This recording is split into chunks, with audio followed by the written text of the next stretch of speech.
The Museum of Television and Radio presents. You unlock this door with the key of imagination. Press the button, my friend. Send me back into time. Space Patrol! Space, the final frontier. Make it so, Mr. Data. I am not a number. Time. Warning. There is nothing wrong with your television set. Do not attempt to adjust the picture. We will control the horizontal. We will control the vertical. Television, science fiction, and fantasy have been partners for a long time. In fact, television itself, the idea of sending pictures through the air, was first imagined by a science fiction writer more than 300 years ago. 50 years ago, television became a household reality, and with it dozens of wonderful science fiction programs. Television shows that have entertained, amazed, astonished, and even enlightened us. I'm William Shatner. And it is a great pleasure to meet you, sir. I am Leonard Nimoy. And we welcome you to the Museum of Television and Radio special, Science Fiction, A Journey into the Unknown. Joining us on this journey later this evening, Carrie Fisher, Princess Leia of Star Wars, and Dean Cain, Superman from Lois and Clark. So let's start our journey and sample what lies in store for us this evening.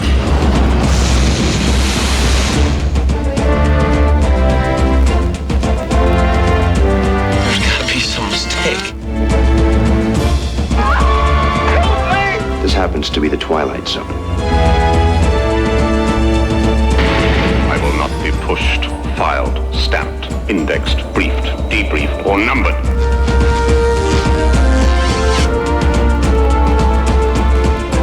Two parallel worlds. 2, 1, 1. You are under arrest.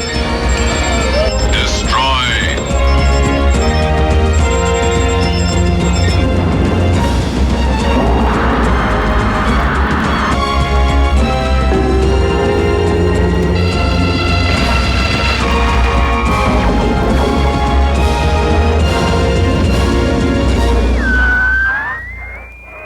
Ladies and gentlemen, it's indescribable. I can hardly force myself to keep looking at it. Wait a minute, something's happening.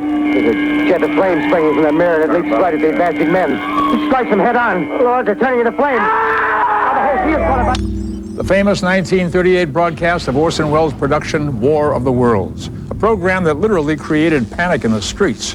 We open our show tonight fittingly with a segment called They're Here, Aliens on Earth. And we discover the panic over alien invasions that Welles started on radio was tailor-made for television.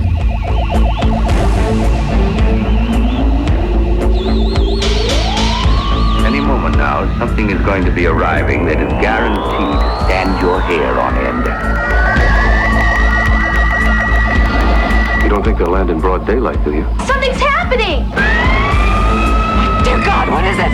Have they landed? They've landed.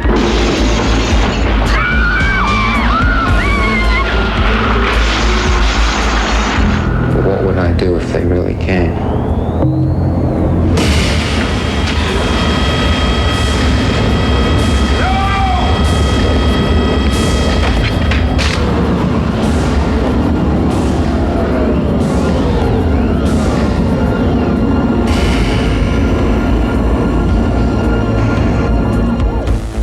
In 1963, we saw the first wave of alien invasions seize control of our television sets. You are about to experience the awe and mystery which reaches from the inner mind to the outer limits.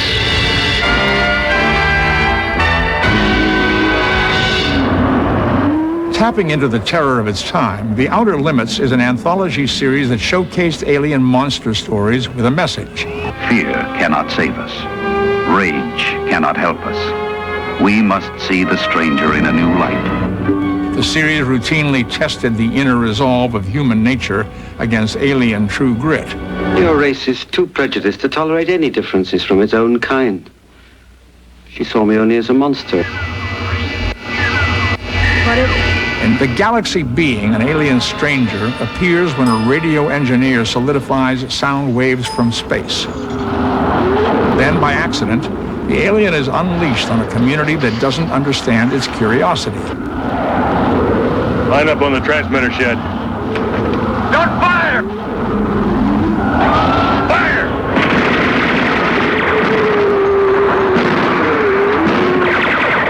I have told you not to use force.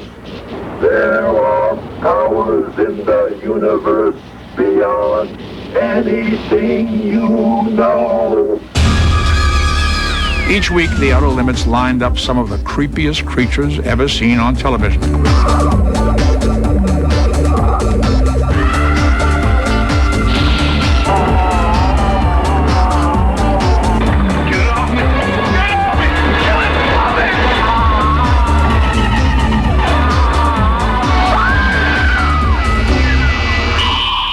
Having gained a foothold in the Outer Limits, the alien invasion of television was underway. The Invaders. In 1967, lost, lonely, and looking for a shortcut, architect David Vincent witnessed an alien landing.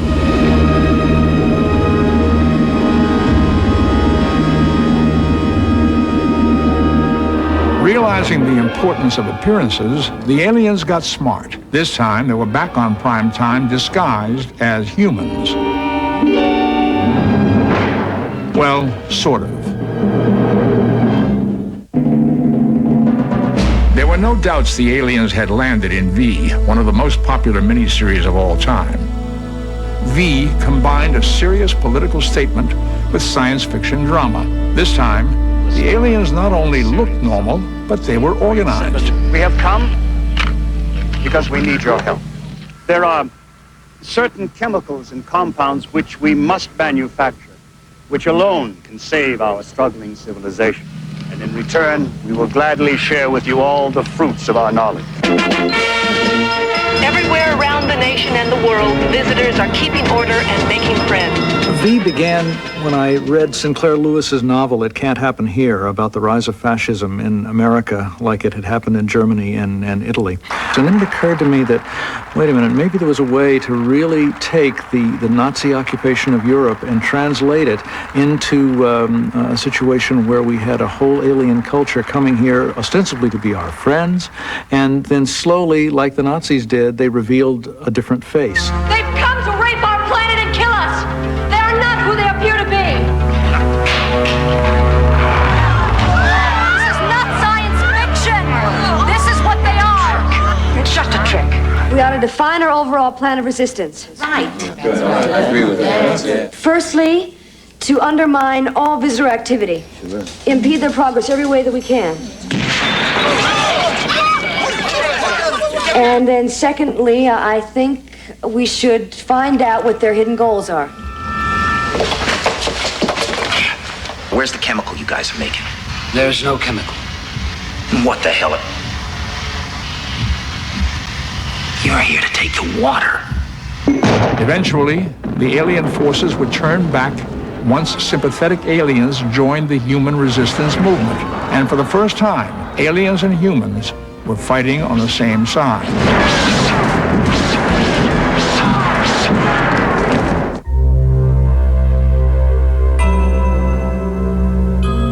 Unit 7 clear. Kind of an Alien Cagney and Lacey set in 1995, Alien Nation deals with the inherent problems involved when one society tries to assimilate into another. Oh, they're beautiful. Thank you. That's really nice of you. Mom, I don't feel good. Where'd you put my keys? On the box. Look at this plant a woman from across the street brought. Mom, it really does hurt. On the box. That's helpful. It's because it's your first day in a new school. Well, to me, what Alien Nation was about at heart was learning that our similarities are much more important than our differences. We shouldn't give them the right to vote. We shouldn't let them into our schools.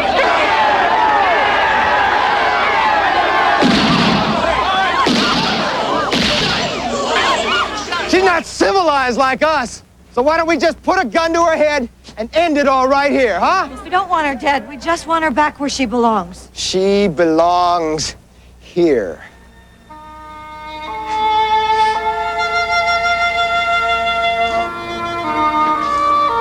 You okay? Good girl. Go in there and show them your stuff. Through the years, aliens have invaded more than just our planet. They've invaded our hearts and minds. Mork. An alien unlike any we'd seen on television before. Now, if you want to pass for one of us, the first thing we're going to have to do is we're going to have to work on your voice. Well, how about this one?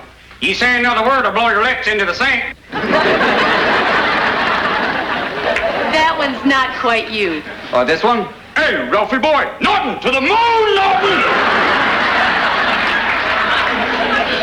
How did you learn those voices? We've been monitoring your TV for years. My favorite is, Lucy, you can't do the show. Ricky, Babaloo!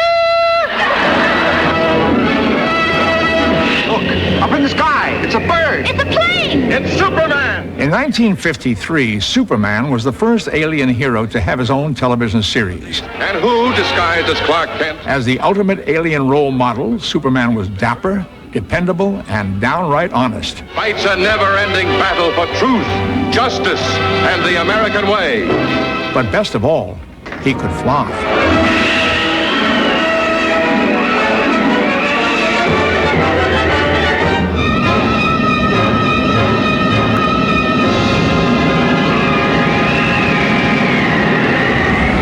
Is that a bird? Is it a plane? No, just a guy in a pair of tights and a cape. Lois and Clark, the return of Superman, the alien from Krypton, as a 90s kind of guy. Believe me, I'm trying my best to be like everybody else. An alien with distinctly human problems, even a wardrobe crisis when he tries to hide his true identity.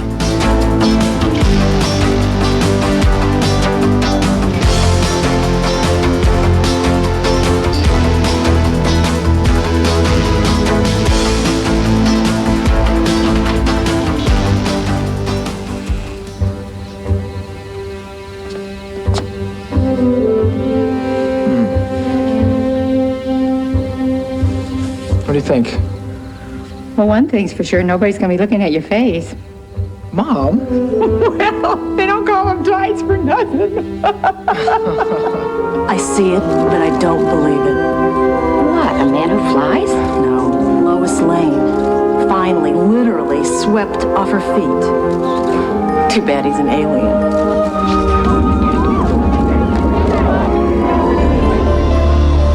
Our relationships with alien characters on television have come a long way from the panic and paranoia that predominated the 60s to our partnership with them in the 90s.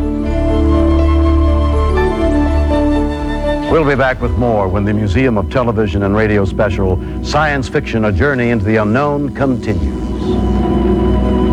Activate the time machine. When we return, time travel.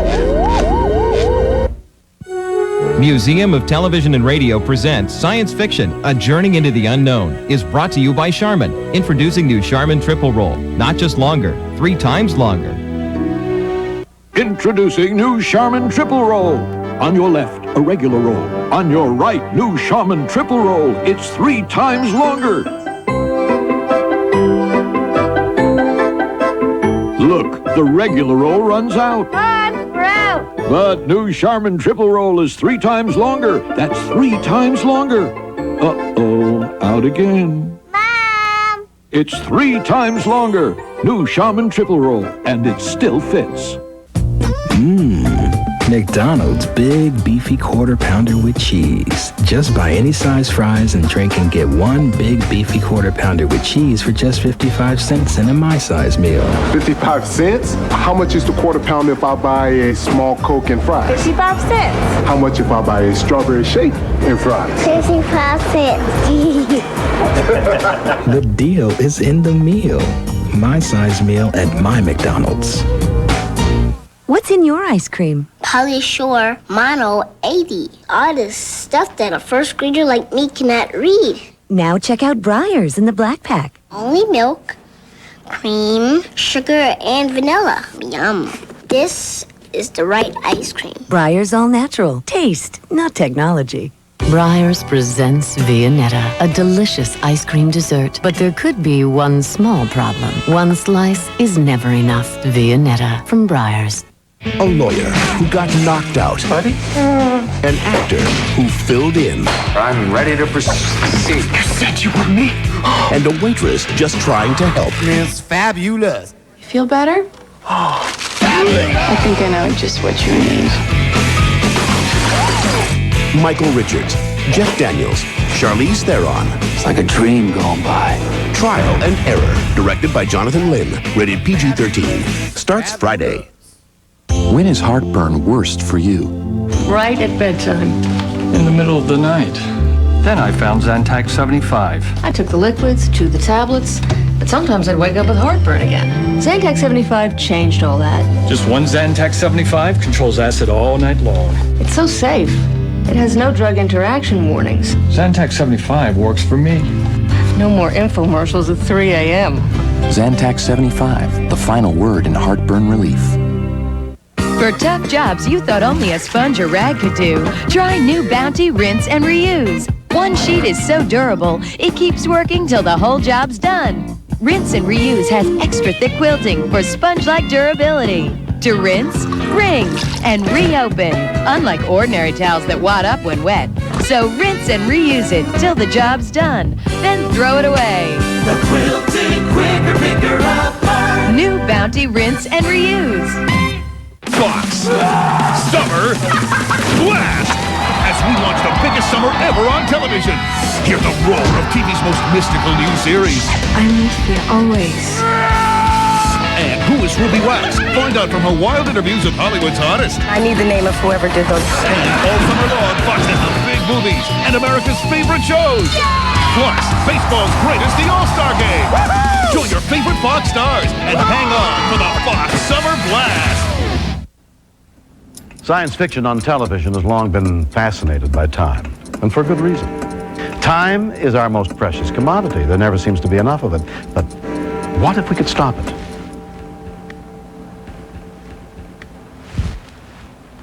Imagine not only if we could stop time, but actually travel in it, revisit the past, or take a look at the future.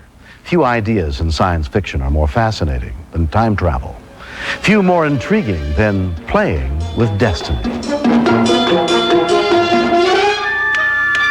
In 1966, Time Tunnel tried to rewrite history from far below the desert surface.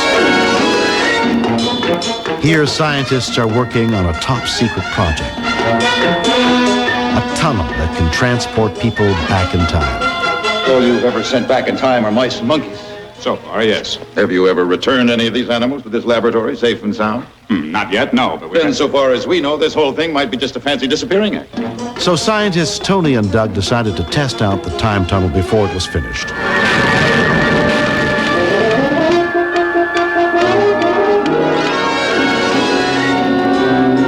What are you doing here?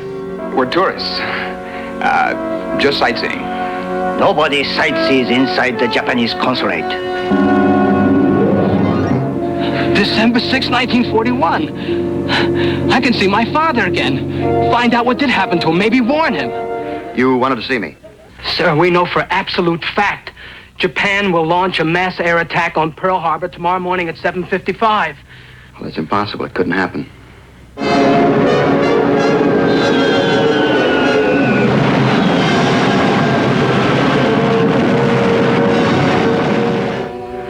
I know you as well as I know my own son. I am your son. It's good to know my little boy will survive.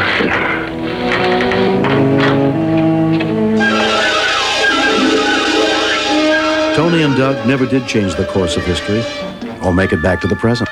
Well, wherever he and Doug are now, at least they're together. But where? We couldn't begin to guess.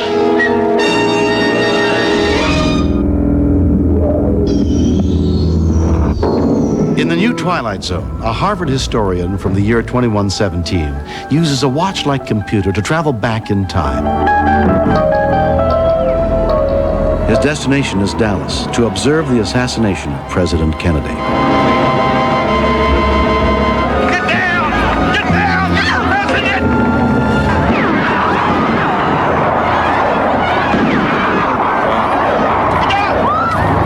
Tertiary 1 to Tertiary 2, do you copy? President and First Lady are unheard. Repeat, unhurt. Give me the worst and the best case outcomes in this timeline. Worst case scenario, nuclear exchange between the superpowers results in total annihilation of biosphere. Realizing the consequences of his actions, he tries to set history back on course.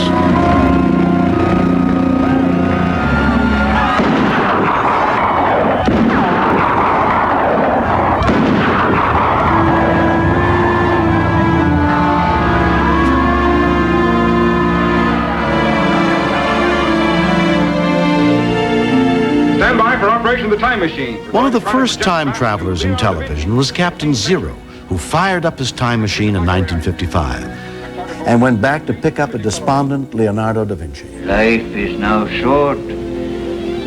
What have I completed? Nothing. Captain Zero brings da Vinci into the future so that he can see what has become of all his inventions. And now, Mr. Da Vinci, I'm going to refocus the view screen from your studio in the 16th century and show you some of the things that are going on in the world today. These are but a few of the types of aircraft that have developed from your original flying machines. Your life has been most worthwhile, and you still have much to do. Yes, my studies and experiments are certainly not in vain.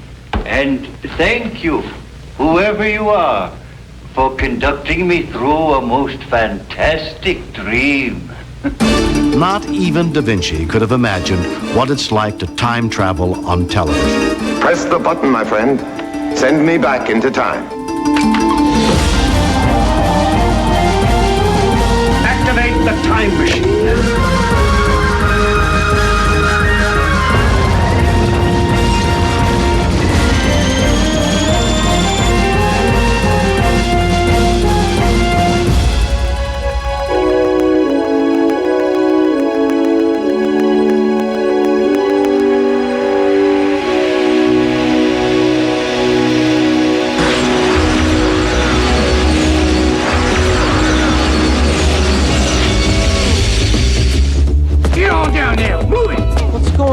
Find out soon enough, boy. Huh? You need a little trim, Elvis. In 1989, there was a new twist in time travel.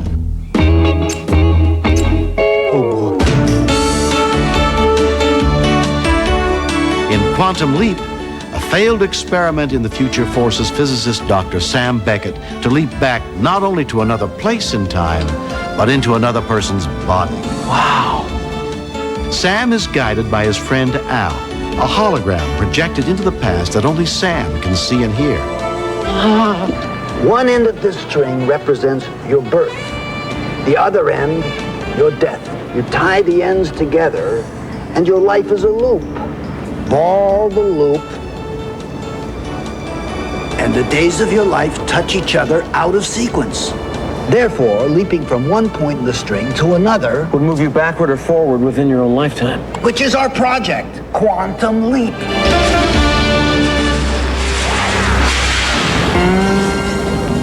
In Color of Truth, Sam leaps back to the south of the 1950s. There's gotta be some mistake. Biggest mistake you'll ever make, boy. Ain't that right, Toad? Right as rain, Billy Joe. All right, you two. Why don't you just cut it out? I don't want to spend the afternoon cleaning up blood, do I, Jesse? No, you don't. You made tea for us. I thought I'd join you. I can't have tea with you, Jesse. Why not? Colors and whites don't eat at the same table. If you want to eat with me, who says you can't? I say I can't. Why? Well, because it's the way things are. The way things have always been. Maybe it's time they changed. Miss Melanie, once you've seen the light, you cannot go back into the darkness. You want to go off and change the world, you're welcome to it. But if you want to work for me, we will close this conversation forever. Now, please go over to Miss Patty's and pick up my lunch. Yes, ma'am.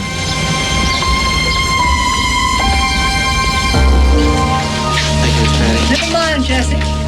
I decided to eat it here. Good afternoon, Miss Travis. As long as he lives. Oh, Jesse, will you join me for lunch?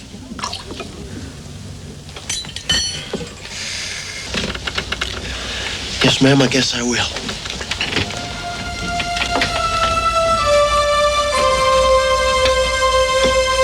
At the heart of Quantum Leap is Sam's hope that the next leap will take him home to the future. Unfortunately, the closest he comes is leaping into his own past at the age of 16. Sam, you scared 10 years out of me. Here, Sam tries to change his own destiny for the better. Al, listen, I don't want to be out of here. My dad dies of a coronary in 72. That gives me 3 years to prevent it. And Tom comes home for Thanksgiving before shipping out to Vietnam. God, Al, I can save Tom. You can't change something that isn't meant to be changed. Look, I can try. I just believe that if you're going to risk your life, it should mean something. You don't think I'm coming back, do you? I am not going to get killed, and no. The truth is, little brother, neither of us can see into the future. What happened? Sam told her Tom's gonna die. I didn't, Sam. I told you to keep that to yourself. You're not changing anything. Your father still dies in 72. Tom still gets killed in Vietnam. You're not changing their future, Sam. All you're doing is making their present miserable. Okay. I made it up. I made it all up.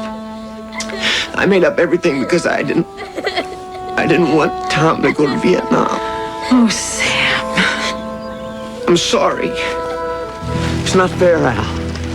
I mean, come on, it's not fair. Well, I think it's damn fair. I'd give anything to see my father and my sister for a few days, to be able to talk with them again, laugh with them, tell them how much I love them. I'd give anything to have what you have, Sam.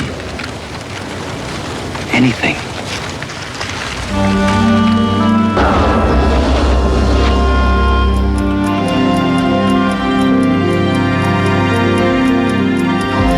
Please stay with us for more of the Museum of Television and Radio's Science Fiction, A Journey into the Unknown. When we return, Dean Kane's Superman will take us back to the early days of outer space on television. Truly inspiring. What did you eat this weekend? A couple of burgers Friday night. A couple of donuts. 2 tacos. Barbecue ribs. Chocolate cheesecake Saturday night. Some pancakes for brunch.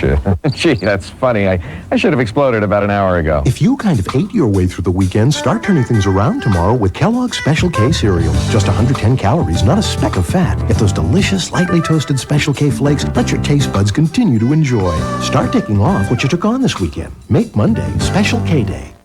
Time never stops, but beautiful moments endure. That's why L'Oreal created new Color Endure makeup. Of course it stays on. Of course it stays beautiful. It's L'Oreal. But the real surprise? That a stay-on makeup could feel so light, so comfortable.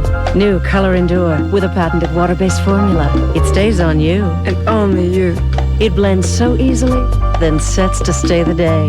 Whatever happens. New L'Oreal Color Endure. A light, silky stay-on makeup. Because I'm worth it. Face it, we're a nation of feel-gooders and have-funners. We'll pursue happiness just about any way we can. And that's cool with us, you know, whatever makes you feel good.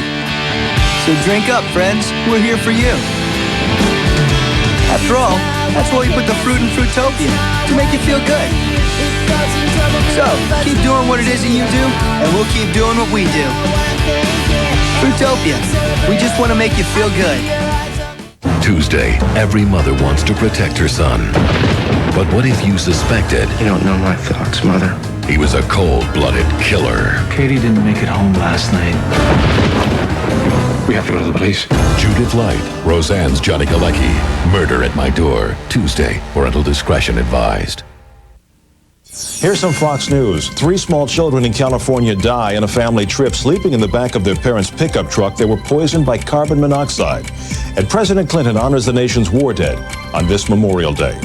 That's Fox A straw, poised above a cool Starbucks Frappuccino, acts as a divining rod, revealing clear, cold, subterranean pools, suitable for wading and recreation. Starbucks Frappuccino. 1 part coffee, 2 parts ice, 3 parts secret cold elixir. Starbucks, purveyors of coffee, tea, and sanity. This picture looks fine, right? Well, watch what happens in the hands of a Kodak technician in a Kodak lab. Kodak Premium Processing. It makes sure your pictures turn out right the first time. And if that's not enough, you get features that help you organize, protect, and reorder your pictures. Choose Kodak Premium Processing at Kmart, Albertsons, and other fine stores. I'm Mr. Big. I like big cars. I like big dogs. And I like big, big deals. Like now at Taco Bell. I get the new big beef burrito for just 99 cents. It's loaded with double the beef, beans, lettuce, cheese, onions, and a tangy red sauce. The new big beef burrito from Taco Bell. The only thing that isn't big is the price. 99 cents. Tonight, make your last stop Taco Bell. We're cooking 24 hours in most locations. In the early 1950s, science fiction television was aimed at kids. I'm Dean Cain. On Saturday mornings, those kids lucky enough to even own a television set were spellbound by the thrilling exploits of space heroes like Flash Gordon and Buck Rogers. Kids didn't care that the spaceships and space weapons looked more like kitchen utensils, or that the costumes were corny. To them, the early space television shows were a window to worlds beyond, and they gladly looked on. Influenced by the success of science fiction radio and film in the 30s and 40s, television launched its own brand of hero. Here is a short sample of what you might find on Saturday mornings in the 1950s. Space Patrol! High adventure in the wild, vast reaches of space. Missions of daring in the name of interplanetary justice. Travel into the future with Buzz Corey, Commander-in-Chief of the Space Patrol! Android, attack. Android, attack. From here, Corey, you go no place at all.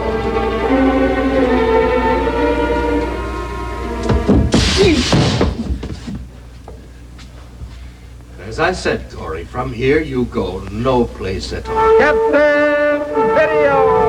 Captain Video to Sam Screed. Captain Video to Sam Screed. I read you, over. Calling Captain Video aboard the Galaxy. This is Captain Video. What is it, Screed? This is Sam Screed aboard the Orion. Yes, I read you, Everett. How did you manage to get free? Let's not play games, questions, and answers, Captain. All I want from you is the answer to one question. How is Captain Video going to feel when he learns that I, Dr. Foley, his bitterest enemy, has also reached the outer limits? Corbett, Space Cadet. Hi, gang. You know this new rocket scout we're about to speed test is really something. Space Academy, USA, in the year 2354 A.D. The world beyond tomorrow. Hiya, Tom. Roger. I didn't know you fellas were aboard this ship. Just having a look around. What are you doing here? Same thing. She's a beautiful ship, isn't she? Sure is. I can hardly wait for the speed trial tomorrow. 3, 2, 1, 0!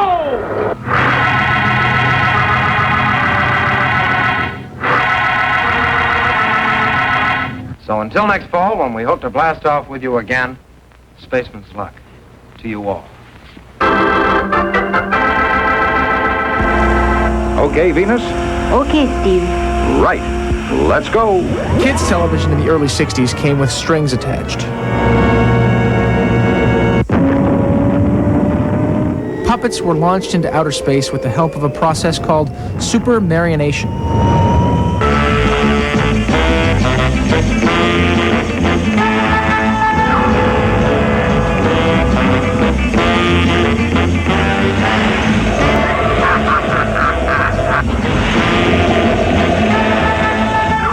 worry, Steve Zodiac. Unlike Earthmen, we do not make mistakes. That's what you think.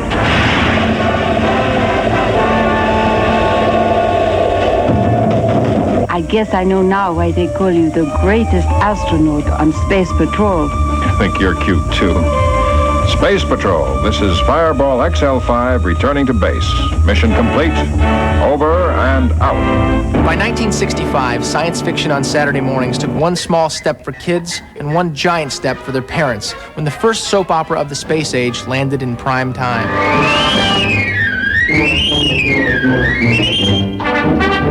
Inspired by the children's classic Swiss Family Robinson, Irwin Allen's first television series became a kind of Space Family Robinson. Truly inspiring. 6, 5, 4. Based on the premise that Earth is too crowded, the family is sent on the first mission to colonize other worlds.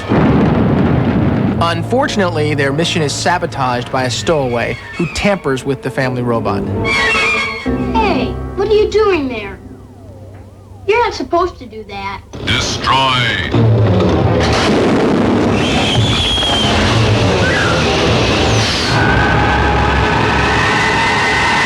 Well, of course, we don't know how far yet. For several celestial seasons, we were all lost in space, as the pioneering Robinsons wandered from planet to planet trying to find their way home. Warning! Warning! Don! As of this moment, the spacecraft has passed the limits of our galaxy, hopelessly lost in space. Affirmative.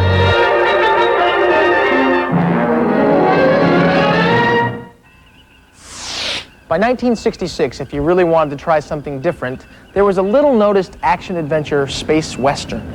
One early review in Variety referred to this space western as dreary and confusing, concluding that the show was better suited to Saturday morning.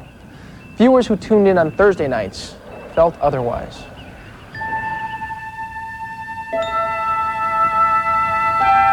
Space, the final frontier. These are the voyages of the Starship Enterprise.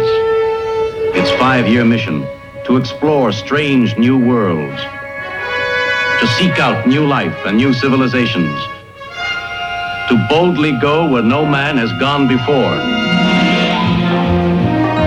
It's been said that few ideas in the history of television have inspired more passion and allegiance than Star Trek, which was created by Gene Roddenberry. Week after week, devoted viewers were intrigued by the multicultural crew and enticed by the show's optimistic view of the future, which reflected the idealism of the 60s. Star Trek went to the heart of trying to do very good science fiction and have the ensemble cast and the common background every week so that you felt like voyaging with this particular family of people because they got into the most interesting adventures.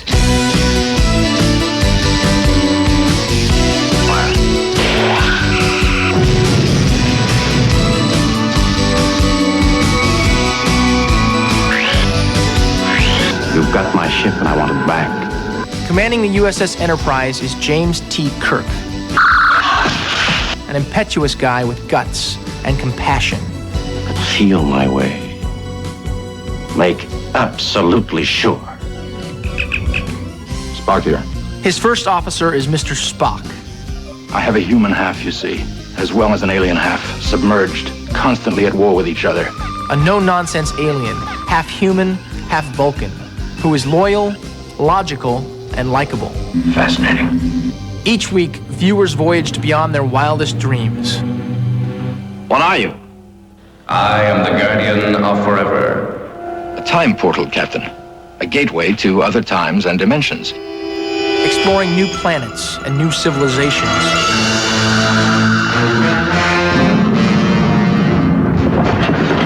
All right, Spock, you have all the answers. What now? Oma, your tone is increasingly hostile. My tone isn't the only thing that's hostile, Mr. Spock. Curious. Most illogical. And I'm sick and tired of your logic. We could use a little inspiration. A little less analysis and more action. Get us off, Scott. We should be moving, but we're not. What are you doing? Our boosters. We'll never be able to hold orbit. Would you rather stay here? No, Mr. Spock.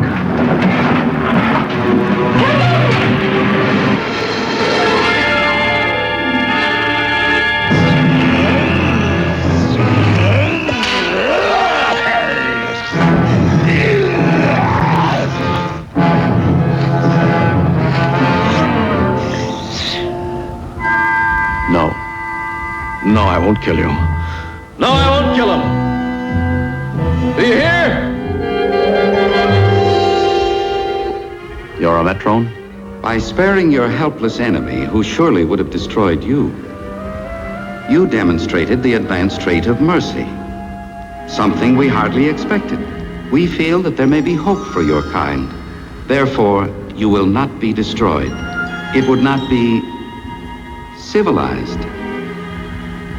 No matter what civilizations the crew of the Enterprise discovered, or obstacles they encountered, fans could always count on close encounters of another kind. All this power surging and throbbing, yet under control. Are you like that, Captain? For this evening, I was told I am your slave. You must know what you're doing. You are here because I wished you here. I do not wish to see you tortured in any way.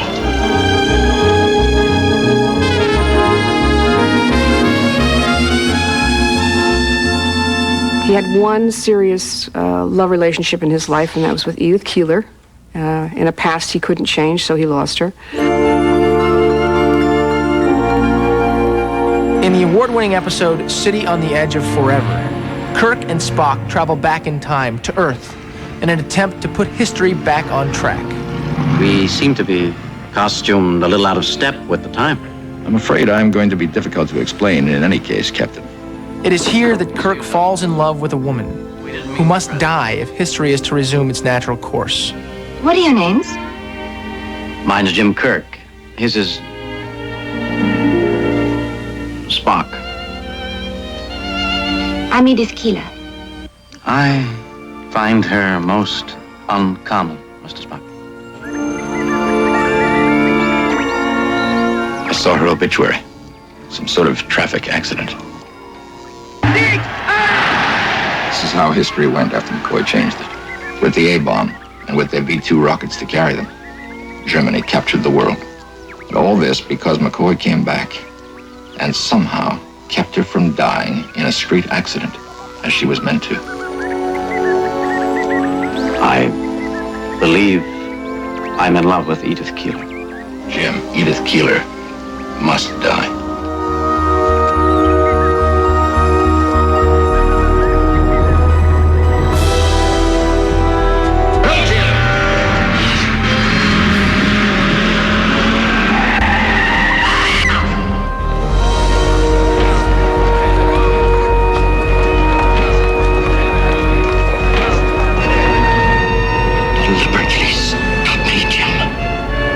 Saved her.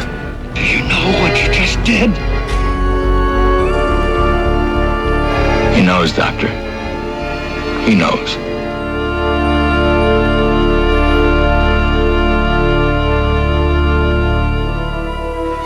On June 3rd, 1969, Star Trek's original mission ended. Warp 1, Mr. Sulu. Their mission continued in reruns, and soon everybody knew what their devoted fans had known all along.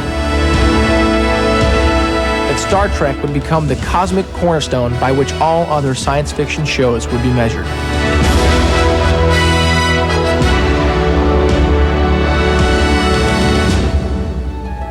Well, that was some ride from Captain Video to Captain Kirk, but we're not stopping here.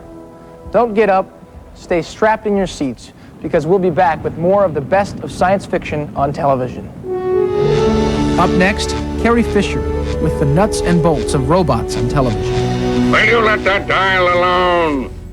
As a receptionist, I try to help our patients feel comfortable, like Kate. The first time she came here, she had a cavity. To protect against this, our dentist recommends Crest. Crest can actually help reverse the early stage of tooth decay, like this weak spot. Because the fluoride in Crest's patented formula penetrates the weak spot and can actually help stop a cavity from forming. And more dentists have their very own kids brush with Crest than all others combined. Hey, Mom, no cavities. The dentist's choice is Crest Protection. These women, they used to burn to be near me. Now, Bain de Soleil protects them for 6 to 8 hours. It's waterproof, even rut-proof. See how they ignore me. Long-lasting Bain de Soleil. Protect your beautiful skin all day.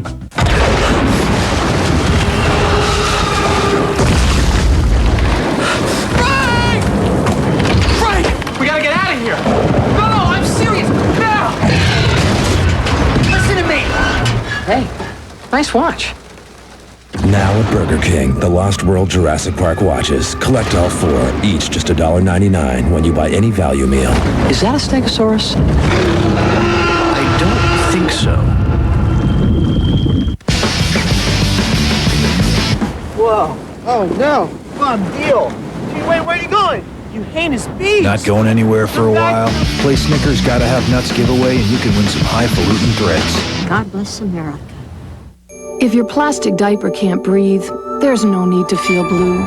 Make a wish for the one that lets fresh air flow through. Welcome Breathable Huggies Supreme. It's the only diaper that breathes all over, not just on the sides, so air flows through to baby's skin. Supreme helps keep baby dry, and healthy skin is dry skin, still with remarkable leakage protection.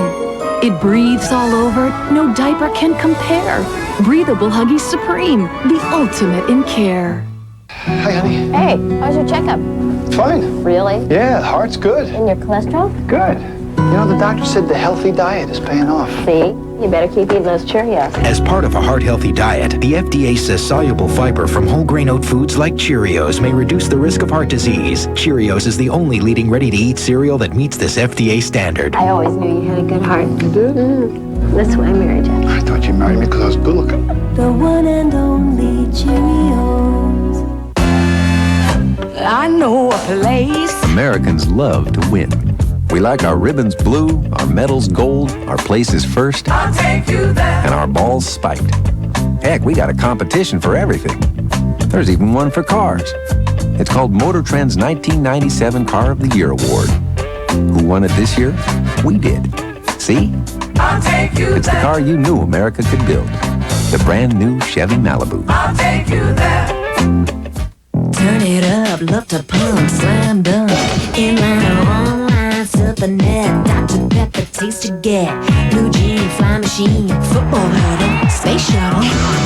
Free to vote, yeah. Now is the time. Now is the time. This is the place. Dr. Pepper, This is the taste. Dr. Pepper. Now is the time. Reason number 4 to watch the Fox Game of the Week. The best matchups. Fox Saturday Baseball Game of the Week. Season premiere in 5 days.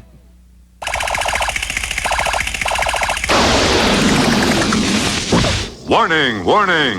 Robots are not toys for kids. I am the Lost in Space robot.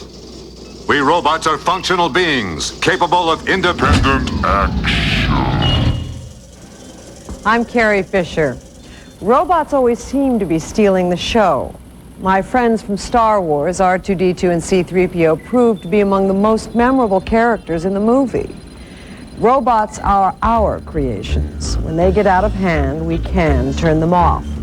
Or so we hope. The more I see of people, the less I get used to them. As I was saying before my wavelength was interrupted, will you let that dial alone?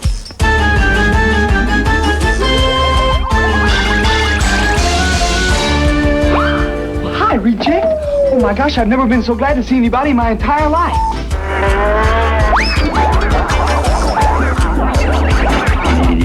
I want a vacation. This is a gadget, an automatic man, a very useful experimental machine. What can this machine do? Handle dangerous chemicals, or touch live wires without ever getting hurt. Someday soon, we'll have an automatic man around the house. I am only wires and cold metal parts. The first major robot star in a television series was our friend, the robot, from Lost in Space. You're more than a machine. You're our friend. My computers are deeply affected. Each week, he'd come to the aid of the Robinson family. You sure are acting funny. Warning, immediate danger. What kind of danger? My sensors will not accept the possibility of its existence. Confronting rogues, rascals, even Robbie the Robot, one of the most famous robots of all time. Correction, not robot, robotoid. It is time we talk. In comparison to myself, you are very ignorant. The Robinsons belong to me. I will not give up my family. In a short while, I will be indispensable to them. You are mistaken. Your efforts will be denied by me. You are even more stupid than I first computed. Foolish, sad machine.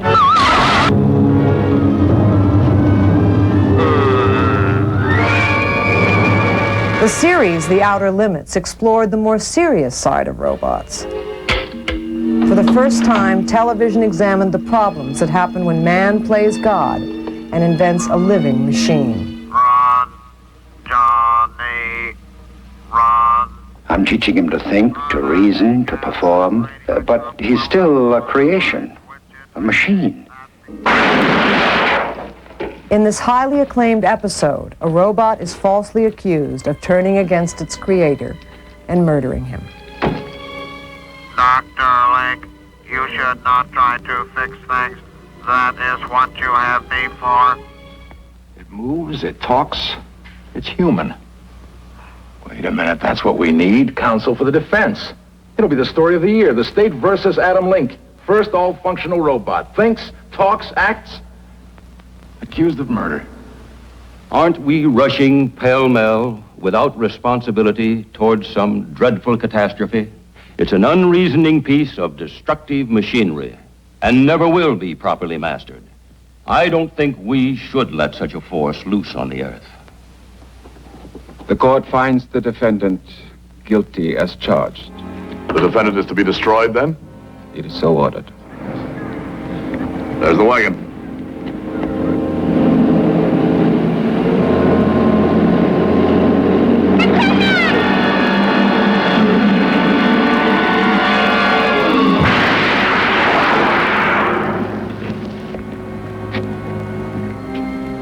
Well, there's the end of your story. That terrible monster won't harm anybody ever again. It's not the end of the story. It's just the beginning. From these early Tin Man days, robots on television have become more sophisticated. Programs now explored something new, the evolution of man into machine. The price tag? $6 million. Steve Austin, astronaut, a man barely alive. Gentlemen, we can rebuild him. We have the technology. We have the capability to make the world's first bionic man. Bionics, man as machine. The year is 1974, and Lee Majors plays secret agent Steve Austin, crime fighter, hero, and all-around athlete. Each week, Austin proved the notion that science was capable of turning man into Superman. By 1975, Austin got a companion played by Lindsay Wagner, the Bionic Woman.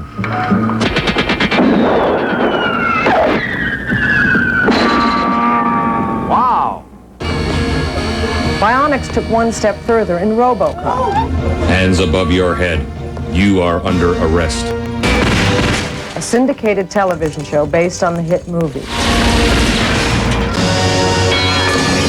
Set in the near future, a fatally wounded policeman is transformed into a virtually indestructible robot whose powers seem unlimited.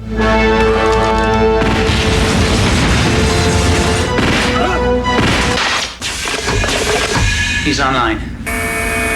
The program offers an intriguing dilemma in science fiction. A robot with an identity crisis. The body may be robotic, but the memories and soul are clearly human. Whoa, RoboCop. You're my hero. When I grow up, I'm gonna be just like you. When I grow up, I'm gonna be just like you, Dad. You were thinking about him again, weren't you? Images are all that's left of what I was. I want to remember. Max Headroom turned robotics inside out. His adventures take us into a strange techno-future where a TV reporter's memories are trapped in a computer and reincarnated as a smart alecky talking head. Mama. Talking to me, Mr. Grossberg. I think it's calling me Mama. What is that? Computer-generated Edison Carter. For the moment, there's only enough memory buffer to generate his head. Too many coordinates for the rest of his body. But you're looking at the future, Mr. Grossberg. People translated as data. Enter data now. Beyond Max Headroom, data from Star Trek, The Next Generation. Flesh and bolts. The total, complete, functioning android. A machine with all the right parts except one. Emotion. Lieutenant DeSora just gave me what could be considered a very passionate kiss in the torpedo bay. Really?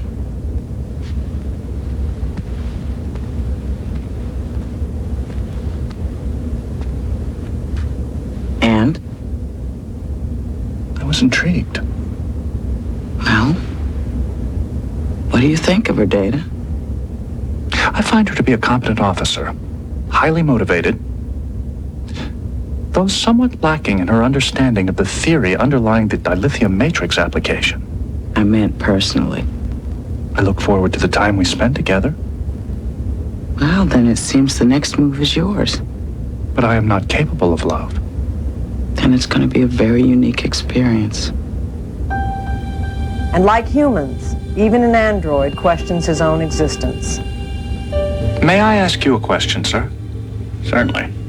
Why did you create me? Why does a painter paint? Why does a boxer box? Now let me ask you a question. Why are humans so fascinated by old things? Perhaps for humans, old things represent a tie to the past. Well, what's so important about the past? Humans are mortal. They seem to need a sense of continuity. I suppose it is a factor in the human desire to procreate. Oh, so you believe that having children gives humans a sense of immortality, do you? It is a reasonable explanation to your query, sir.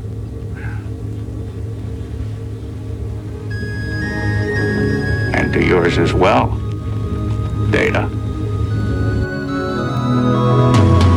The evolution of television robots has come full circle.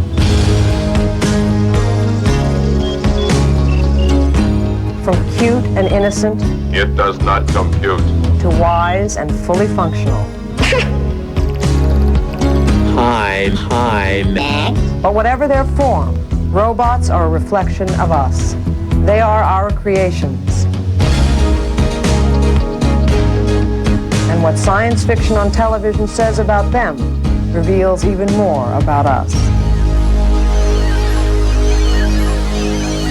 We will be back in a few minutes with more of the best in science fiction and fantasy when the Museum of Television and Radio special continues. Just ahead, Leonard Nimoy with a journey into nightmare worlds.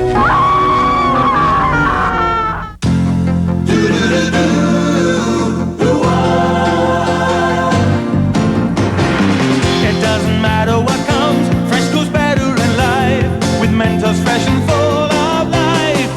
Nothing gets to you, staying fresh, staying cool. With Mentos fresh and full of life. Fresh goes better, Mentos freshness. Fresh goes better with Mentos fresh and full of life. Mentos, the fresh maker. Too bad about that tough headache, hon. I guess we're staying home. Headache's gone. Took some Tylenol. Extra strength. It's gone? All gone? Yeah. You're gonna love the ballet, sweetie. Bring the Tylenol. Neutrogena T-Gel Dandruff Shampoo. Recommended #1 by dermatologists. It works. Handles any type of dandruff symptom from mild to severe. Controlling dandruff and other itchy, flaky scalp conditions. Neutrogena T-Gel Shampoo.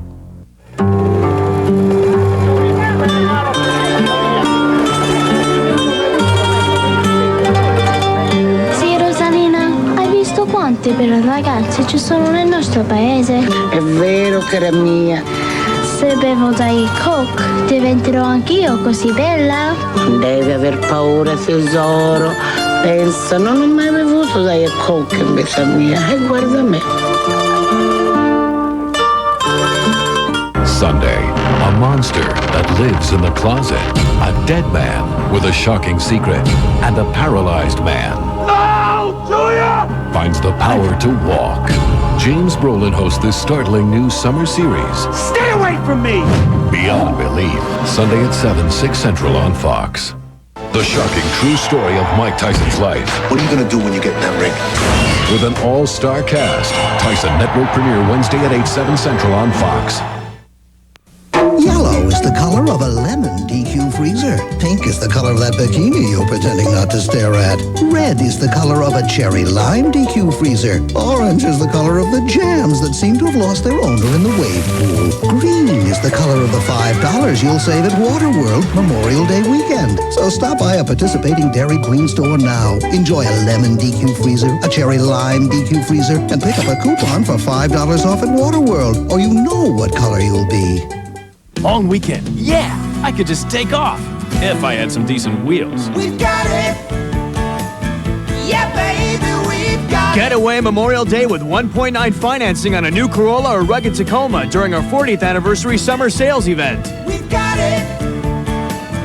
Yeah, baby, we've Or lease a Tacoma 4x2 for $139 a month. So, first stop Toyota, then playtime. got it! Yeah, baby, we've got it! You see, tacos make dinner time fun. And for great tacos, you can go to Mexico, or you can go to Mission. Mission tortillas, freshly made by the tortilla experts, make great tacos. You see, Mission did the hard part. All you have to do is fill them in. So whip up your favorite meat or chicken, and you've got fantastic Mission tacos everyone will enjoy. Mexico is a lot of fun, but your grocery store's a lot closer. Make it Mexican with Mission tortillas. Monster winds and crashing waves, sending ships to watery graves. A wicked sea of brutal squall, beware shipwreck falls. Meet the highest, steepest climb, plummet in a free-fall dive. A wrenching, drenching voyage calls when you brave shipwreck falls. Powerless to steer your ship, nothing can stop this trip. Plunge from a cliff 50 feet tall. This is Shipwreck Falls. Now at Elish Gardens. Save up to $8 at Elish Gardens when you bring in a Pepsi can. You're watching Fox 31, KDVR Denver, KFCT 22 Fort Collins, and K54DK Boulder. Our excursion continues now with the darker side of science fiction, the world of nightmares. These strange worlds are the stage for two of the most innovative programs ever created, Twilight Zone and The Prisoner. Rod Serling created The Twilight Zone in 1959, and every Friday night for 5 years we gained entrance into this macabre world. A horrifying place where nightmares lurk behind closed doors. A door that is unlocked with the key of imagination. Beyond it, a dimension of sound, a dimension of sight, a dimension of mind. You're moving into a land of both shadow and substance, of things and ideas. You've just crossed over into the Twilight Zone.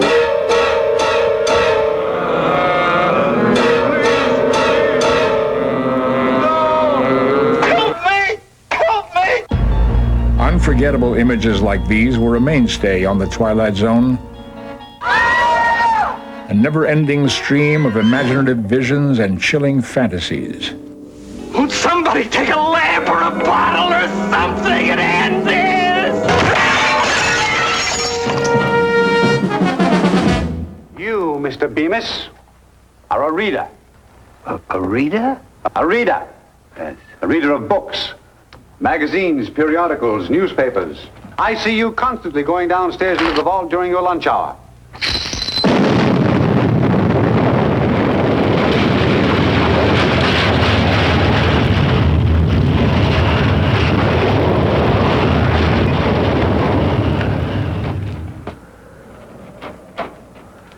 Books!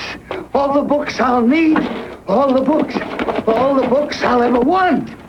Shelley, Shakespeare, Shaw. All the books I want. Time. There's time enough at last.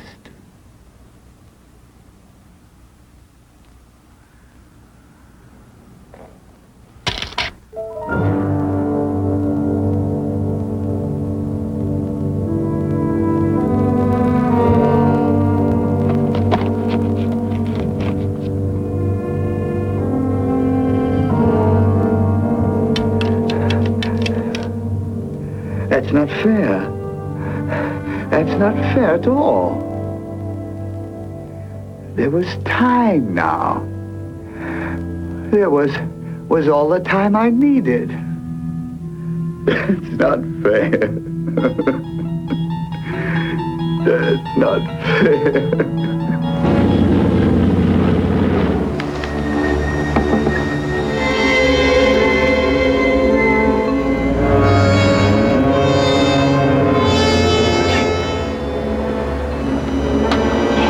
Out there.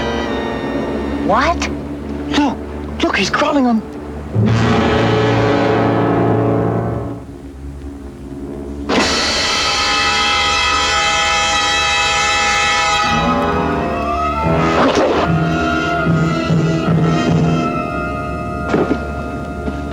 Yes, Mr. Wilson? Can I help you, Mr. Wilson? I know I had a mental breakdown. I know I had it in an airplane. I know it looks to you as if the same thing's happening again, but it isn't.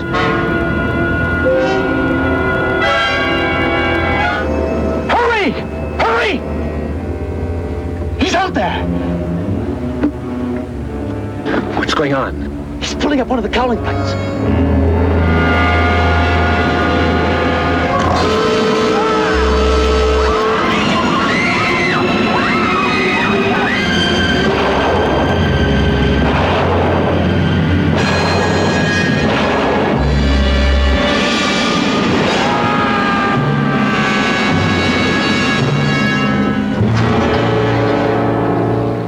Naughtiest way of trying to commit suicide I ever heard of. It's all right now, darling. I know. But I'm the only one who does know. Right now.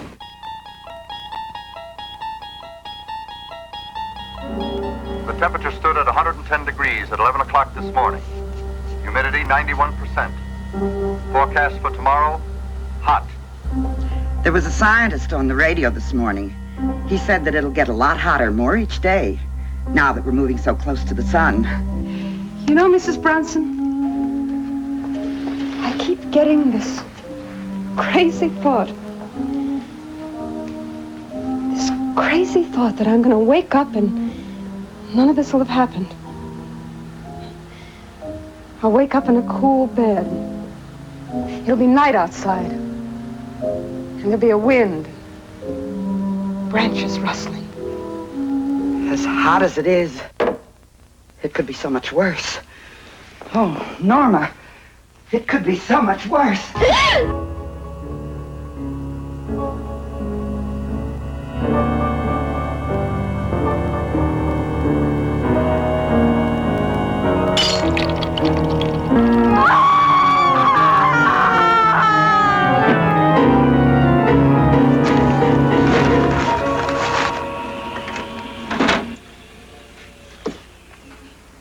Coming out of it now. Norma. Norma. Yes? You've been running a very high fever, but I think it's broken now. Fever? I wish I had something left to give her, but the medicine's pretty much all gone now. Oh, there was a scientist on the radio this morning. He was trying to explain what happened, how the Earth had changed its orbit and was starting to move away from the sun, and that within 1, 2, or maybe 3 weeks at the most, there wouldn't be any more sun. We'd all freeze. Isn't it wonderful to have darkness, coolness?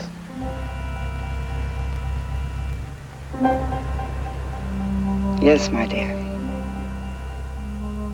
It's wonderful.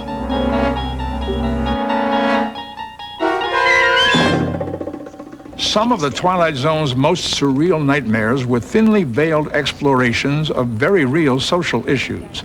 We look now at perhaps the most acclaimed Twilight Zone of all time, the episode, Eye of the Beholder. When will they take the bandages off? How long, nurse?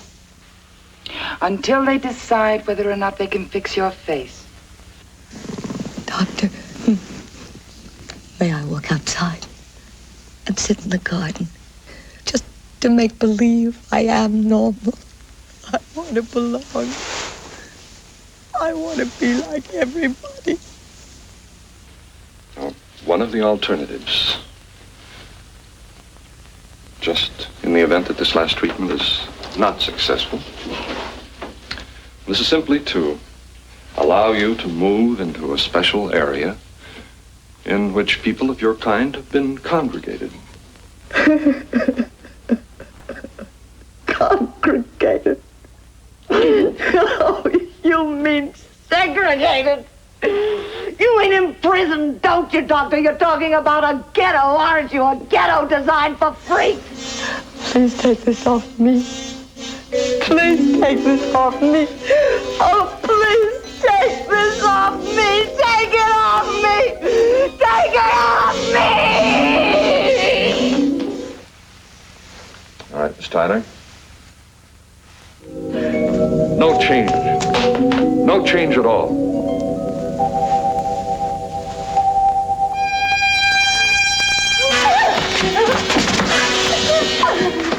Wait a minute. Turn on the lights.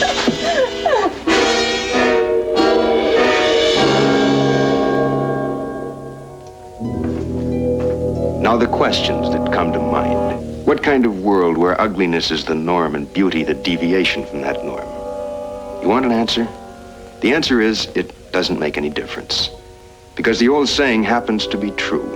Beauty is in the eye of the beholder. Lesson to be learned in the Twilight Zone. In 1964, the Twilight Zone door closed for the last time on network television. In 1968, the highly acclaimed series The Prisoner took science fiction again to the cutting edge. Loaded with surreal symbols and props, the program carries a cult status today, undiminished by time. The Prisoner is a bizarre, puzzling, sometimes confusing, always provocative mind trip.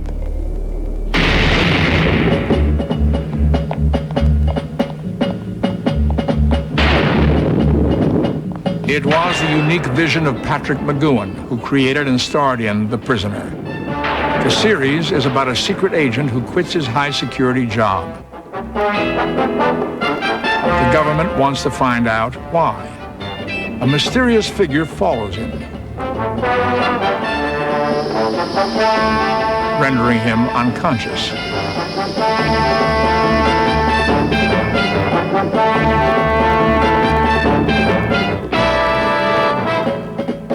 He awakens in a never-never land called The Village, where the series is played out. Here are highlights from several episodes of The Prisoner. Brace yourself. What you're about to experience is television turned upside down. Where am I? In the village. Good morning, all. It's another beautiful day. Your attention, please. Here are two announcements. Ice cream is now on sale for your enjoyment. The flavor of the day is strawberry. What's it all about? It's a question of your resignation. Go on. The information in your head is priceless. A man like you is worth a great deal on the open market. I don't know who you are. Or who you work for. And I don't care. I'm leaving. Let's make a deal. Tell us what we want to know. This can be a very nice place. I will not make any deals with you. I've resigned. I will not be pushed, filed, stamped, indexed, briefed, debriefed, or numbered. My life is my own. You won't hold me. Number 6, heading for outer zone in our vehicle. Orange alert.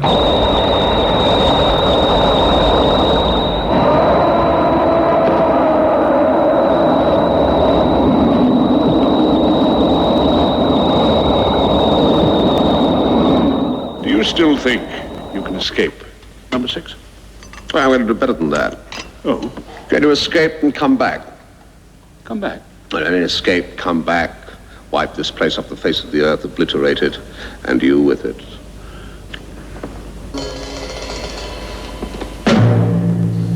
Don't worry, number 6. You'll be cured. Humpty Dumpty sat on the wall.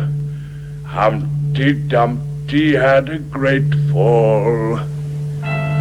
All the king's horses and all the king's men couldn't put Humpty together again. This is it. 1 week. Neither of us can leave till death do us part. Die! 3. Die! Die! 1. Die! Die!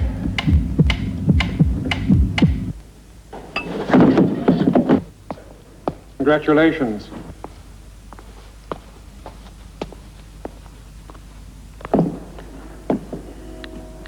We shall need the body for evidence. What do you desire?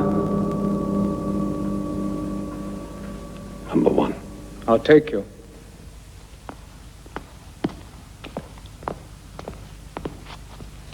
And who is the mysterious number 1, the ultimate power in this strange world?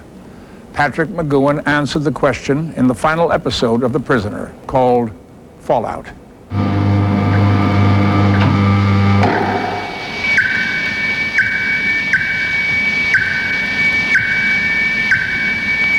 I will not be pushed, filed, stamped, indexed, briefed, debriefed, or numbered. I will not be pushed, filed, stamped, indexed, briefed, debriefed, or numbered. My life is my own. I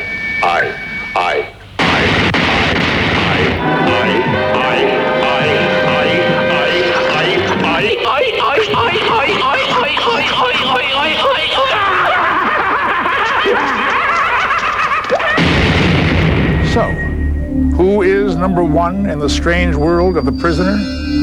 We are.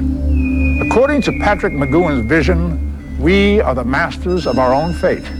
Or at least we should be. Coming up, Carrie Fisher with more adventures in outer space. We have engaged the Borg.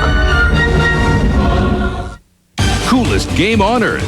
Brought to you by McDonald's. McDonald's Big Beefy Quarter Pounder with cheese. Just buy any size fries and drink and get 1 Big Beefy Quarter Pounder with cheese for just 55 cents in a My Size meal. 55 cents? How much is the quarter pounder if I buy a small Coke and fries? 55 cents. How much if I buy a strawberry shake and fries? 55 cents. The deal is in the meal. My Size meal at my McDonald's. Among the greatest challenges facing an NHL goalie is the screen, whereby an offensive player uses his body to obscure the vision of the netminder. Of course, a clever and resourceful goalie, like John Van Beesbrook, can usually neutralize the screen quickly and efficiently. The NHL on Fox. What would you do if you suspected your son What's going on with you? was a cold-blooded killer? Judith Light, Murder at My Door, Tuesday on Fox. My dad picks me up from the airport. We're on the freeway, and he starts examining my teeth. My dad is kind of obsessed with healthy teeth. Let me see. I like healthy teeth, Dad, but I also want my teeth white. So he tells me about this new whitening toothpaste from Mentadent. New Mentadent Advanced Whitening Toothpaste has a special whitening formula for your smile and the fluoride, baking soda, and peroxide dentists recommend. Nicole, you have to take care of your teeth. My dad. Mentadent Advanced Whitening for your smile, for your teeth. Introducing Best Foods fat-free salad dressing. Tom, I love you, but it's over. Here goes. Tom, I love you, but... I know. I could taste it in this homemade dressing. No. I didn't make it. Best Foods made the dressing. Now I know how much you care. You do? I don't. You're really falling hard, huh? Best Foods made it. Now Best Foods adds 4 new fat-free dressings, all with the fresh taste of homemade. This is love. No, this is Best Foods. New Best Foods, the freshest tasting salad dressing you never made.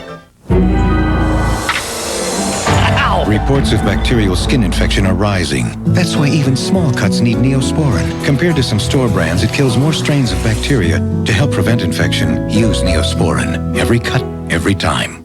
He thinks he's the only one around. But who's this charming little challenger? Let's give a warm welcome to Dove Promises.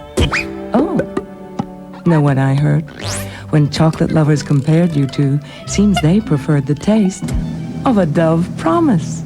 Ooh, that rich and silky chocolate. And how about those clever little messages? Of course, there's nothing wrong with you-know-who, but there's more to love than Dove. Dove Promises. Helps fight drowsiness. Helps fight cancer when part of a healthy diet. 100% pure Florida orange juice. Are you drinking enough? Friday, imagine a world of robots aimed at destroying all humans. Guess who's next? Sliders, then. What kind of work do you do, Frank? Well, I do some consulting.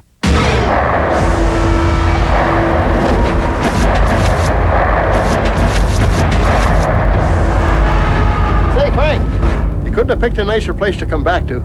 Millennium right after Sliders. It all starts Friday at 8, 7 Central. Parental discretion advised.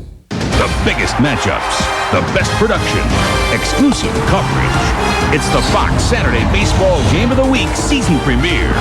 A classic rivalry is renewed as Tino Martinez powers the world champion Yankees against Big Mo Vaughn and the Red Sox.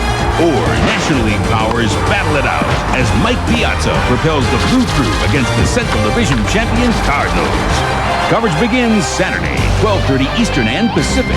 Check local listings. Science fiction in the 70s came in with a bang. I'm Carrie Fisher. There were bigger blow-ups, better dogfights, and enough high-tech, laser-lapping, supersonic special effects to entertain anyone within the galaxy limits.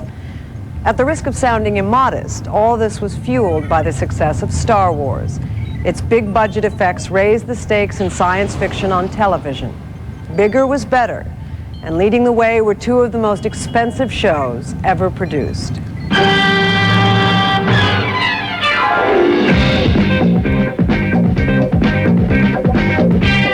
Martin Landau and Barbara Bain went from Mission Impossible to an impossible mission when nuclear waste stored on the moon explodes, tearing them out of the Earth's orbit. If this goes wrong, there won't be anybody to issue a communique.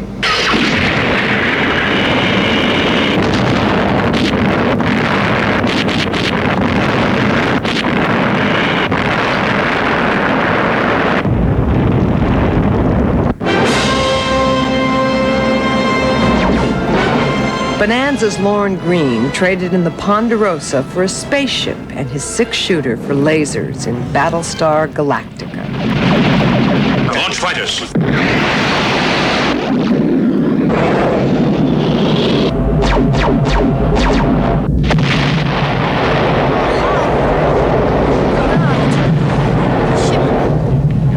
Oh my God. Decades later, shows like Babylon 5 and its computer-generated effects blew the lid off our perceptions. Commander, it's on a collision course, heading straight for us. The special effects themselves had become science fiction. 20 feet. 10. 5. Activating grapple. Negative contact on grapple. 40 seconds. Activating grapple.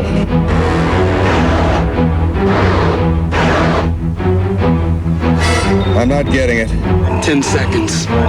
If I don't get it on the next pass, you'll have to destroy it. Understood.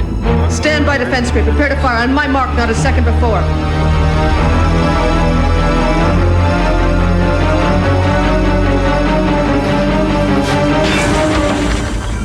Got it.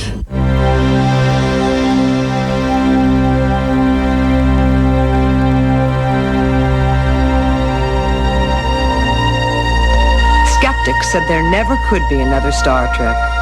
But in 1987, Gene Roddenberry did it again on another frontier with yet another crew. At the helm was Captain Jean-Luc Picard. Space, the final frontier. These are the voyages of the Starship Enterprise. Its continuing mission to explore strange new worlds, to seek out new life and new civilizations, to boldly go where no one has gone before.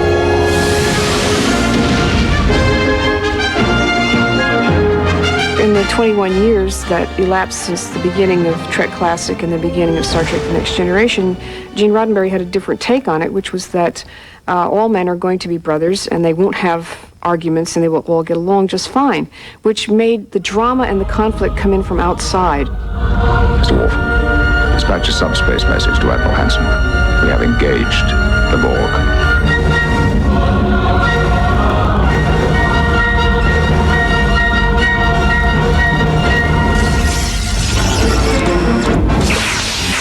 No use. They've already adapted to the new frequencies. The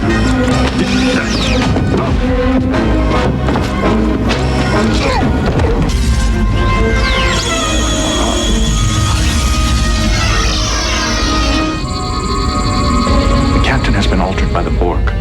Altered? He is a Borg. This was his crew. He wrote the book on this ship. You must let him go, Riker. It's the only way to beat him. The only way to save him. I am Locutus of Borg. From this time forward, you will service us. Then take your best shot, Locutus, because we are about to intervene.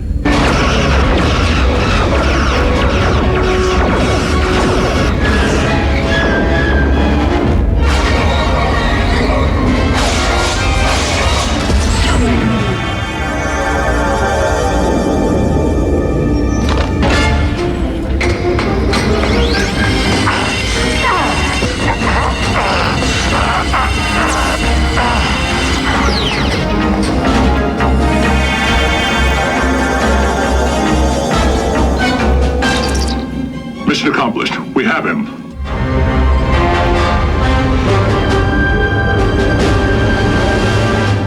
How do you feel? Almost human. With just a bit of a headache. How much do you remember? Everything. Television not only allowed us to explore galaxies beyond our reach, it allowed us to explore the inhabitants of those galaxies.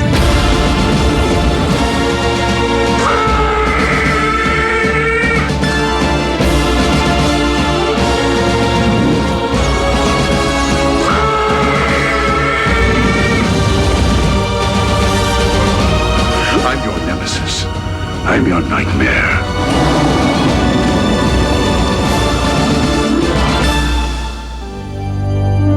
On an outpost at the edge of the final frontier, aliens coexist with Starfleet crew members aboard a giant space station called Deep Space Nine. Its reluctant new commander is Benjamin Sisko. The challenge with Deep Space Nine was to create a new Star Trek franchise that did not use the Enterprise, and that was not, for all intents and purposes, a pale imitation of The Next Generation. Talk to me. I want to help. I'm not just your bartender. I'm your friend. Whatever's wrong, I'm here for you. Hold that thought. We decided that what we wanted to do with Deep Space Nine was to create a group of characters that did not all have the same agenda. I was 12 when I started fighting, but I've heard of some who were even younger than that. Yes, yes, let's get to the real issue. How many Cardassians did you kill? I mean, personally. I didn't keep count. Oh, I think you did. And I'm sure your total wasn't limited to military personnel. After all, the most effective terrorist weapon was random violence. Don't leave now, Major. It's just getting good. How many Cardassian civilians did you kill? Look, I regret a lot of what I had to do. How convenient of you. We had no choice. We were fighting for survival. So were we. We had an empire to protect. We needed your resources. Everything I did was for the greater glory of Cardassia. And if you spineless scum had to be ground under, so much the better. All that mattered was Cardassia. I loved my homeland. That's what justified my actions. That's what gave me strength. Nothing justifies genocide. What you call genocide, I call a day's work. Everywhere you look in Deep Space Nine, there is conflict, and conflict brings with it story. I've got people out there killing people, Major. You suggest I turn a blind eye to that? But they don't have a right to defend themselves? They've crossed the line. Determined to avert a war between a group of colonists and aliens, Sisko must go up against a lifelong friend. I'm glad to see you had no trouble finding us, Ben. It seems that one disaster after another keeps bringing us back together again.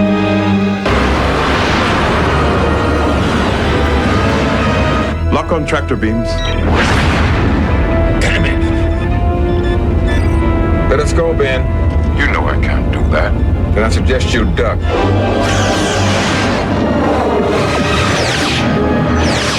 He's turning away. Now's your chance. Fire. It's over, Cal. For now, anyway. Next time, tell Starfleet to send someone else. It doesn't feel right you and I shooting at each other. There won't be a next time. Stand down. I don't think so, Ben. He's helpless. Finish him. I'm going to miss you, Ben. You've been a good friend. So are you. No!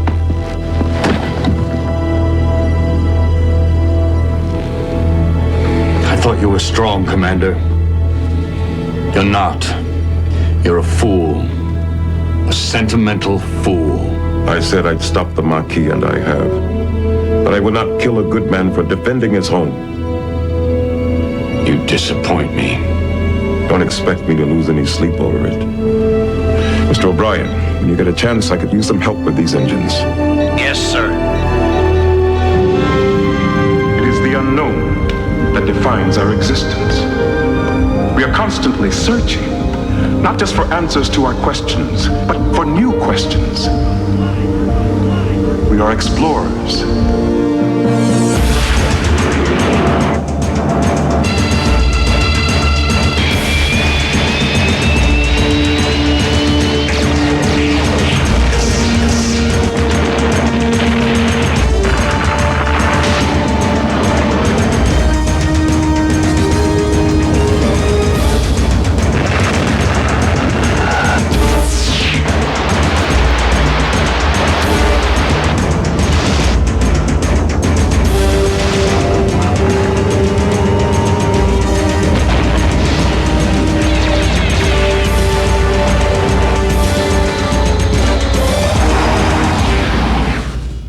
Stay tuned for more of the Museum of Television and Radio specials, Science Fiction, A Journey into the Unknown. Coming up, Dean Cain takes us on a trip into other dimensions.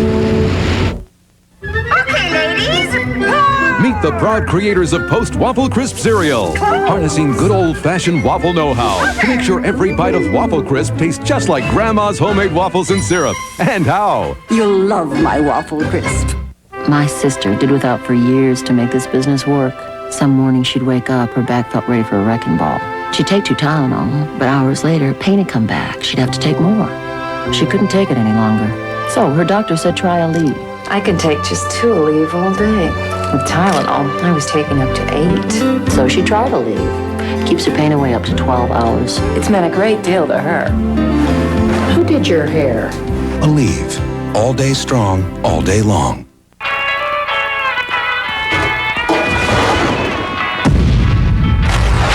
dinosaur. This confirms reports of some sort of enormous prehistoric creature. Just been told the National Guard has been called in to evacuate the area. I can't believe what I'm seeing. Sci-Fi Theater will continue. Sorry we're late. The Lost World Jurassic Park Watch Collection. 4 different watches, each just $1.99 when you buy any value meal at Burger King. Maybe you ought to get a watch. It's a scorching 98.6 degrees inside your mouth. But inside a winter fresh mouth? Tastes much, much cooler. Yeah. Winter fresh gum from Wrigley's. Icy cool flavor, icy cool breath. That's gonna last and last and last. Try Winter Fresh Gum from Wrigley's for icy cool breath that lasts. Lopsided. Oh, chip corner. Broken. Post Waffle Crisp cereal tastes so much like Grandma's homemade waffles and syrup. Too big. People will find any excuse to eat it. Here's some Fox News. Mechanical problems or pilot error. Investigators want to know what caused yesterday's plane crash in Florida that killed 5 skydivers and the pilot. 1 person parachuted to safety. And for a second day, rain washing out the Indy 500. That's Fox News.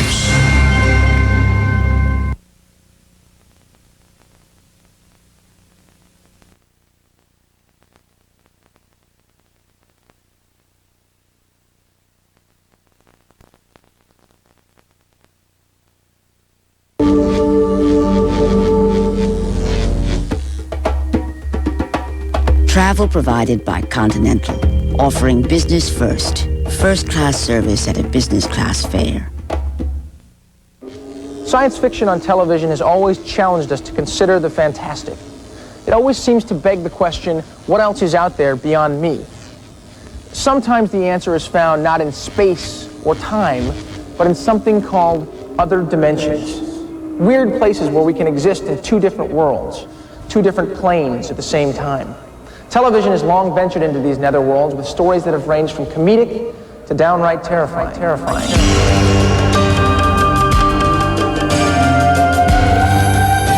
Captain, I don't know what's going on.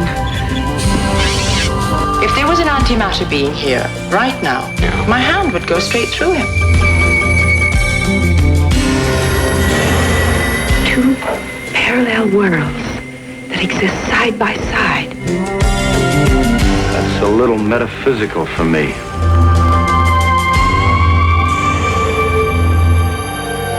Mommy! Tina? Where are you? Just hang on tight.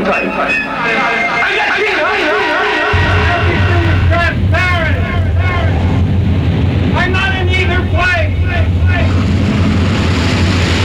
Hold on to my hand! One of the earliest programs to explore strange worlds alongside our own was the Roald Dahl series, Way Out. In this episode, an actress enters a new dimension when the death scene she's filming becomes too real. I'm talking rehearse the scene. You must play it as it's written. No. It's no good trying to build up your part, Miss Draco. The scene won't work that way.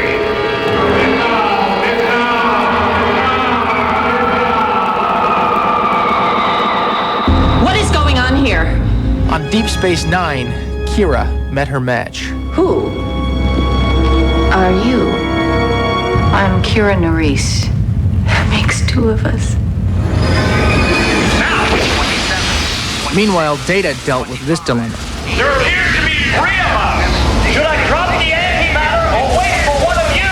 Only one of us is in the correct time continuum. Which one? It's me. 5, 4, 3, 2, 1.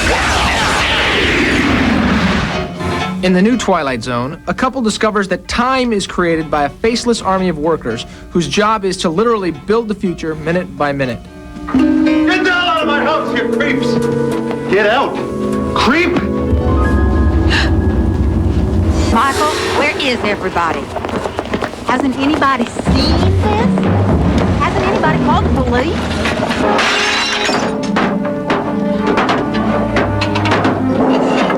Get that bookcase out of the alley. Careful getting it through the doorway.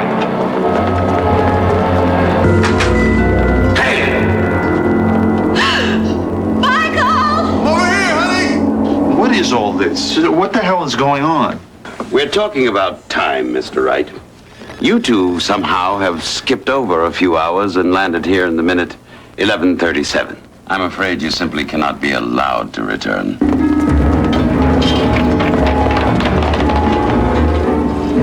Check over there and over there. I'll check back in his office.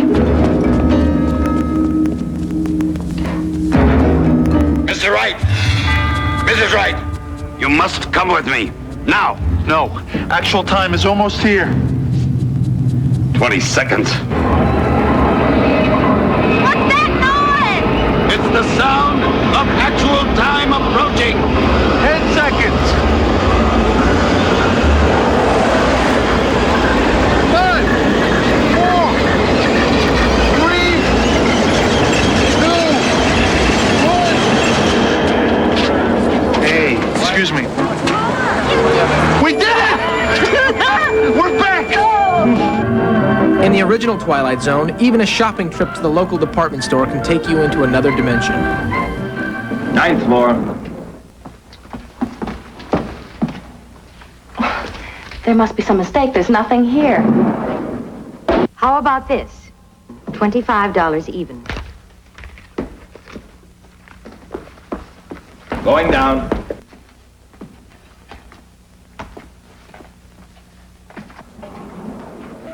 Perhaps I can help you, Miss White. Perhaps you can. This thimble, it's dented and scratched. Your receipt? I gave her a $20 bill and a $5 bill. She gave me this thimble and I... Well, there she is. There's a woman who waited on me. Miss? Miss, I wonder if you'd...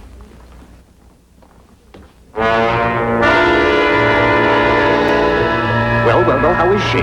Oh, she'll be all right, Mr. Armbruster. She was just frightened, that's all. But she's resting now. I think maybe even gone to sleep.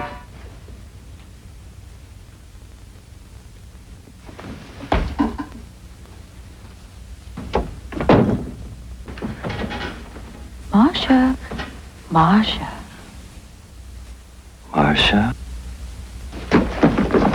Who do you think you're fooling, Marcia? Marcia. Marcia. Marcia.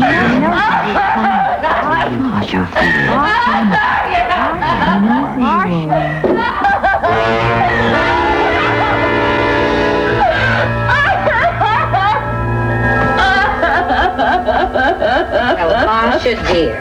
Acting like a silly child. Remember, coming back now, is it? I'm a mannequin. That's what I am. I'm a mannequin. And it was my turn. Your turn to leave us for a month. It was my turn starting last night. I'm one day delayed already. Of course, I'm sorry. I forgot. When you're on the outside, everything seems so normal. Well, no serious harm done. I'll see you all in a month. Take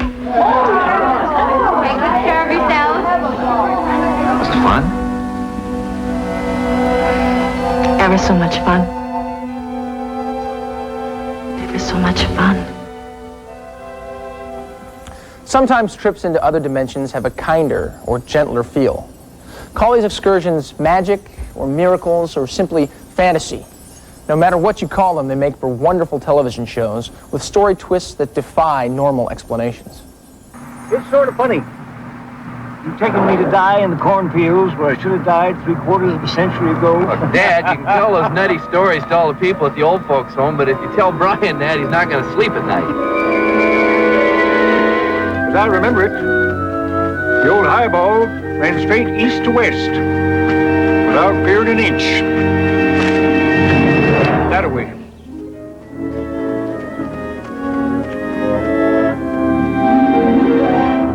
Bam! Right to our new house.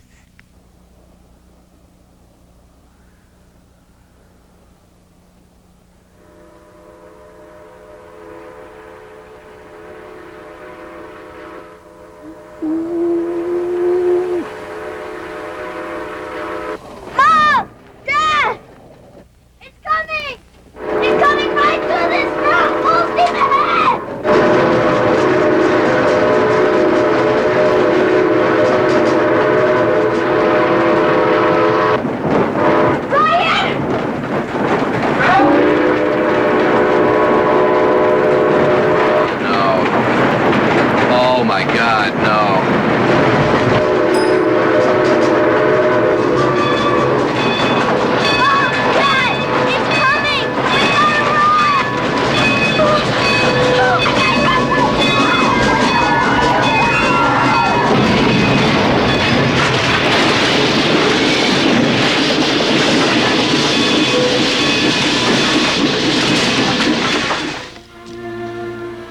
Where's your ticket, old Pa? Can I come along with you?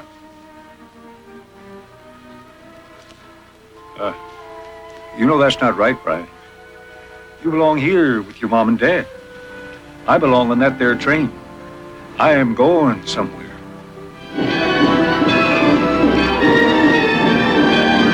Bye, old Pa!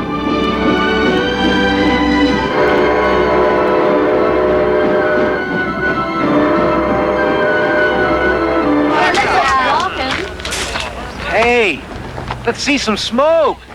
A one-time ball player's yearning for a simpler time and a second chance sparks the magic for this episode of the new Twilight Zone. Well, I hear 20 Ed Hamners will get me a Reggie Jackson. Yeah, come on. Good. But that's not even the real surprise. Take a look at this one.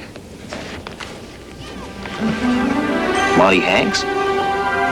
Looks kind of familiar. Kind of like the guy you see in the mirror, right?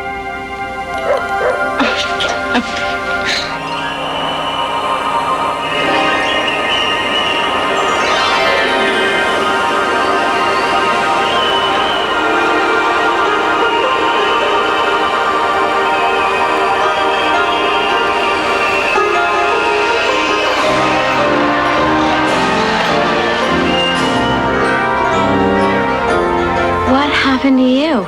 Something wonderful. A busted nose is wonderful. And that's not all. I had 2 stolen bases and a 3-run homer.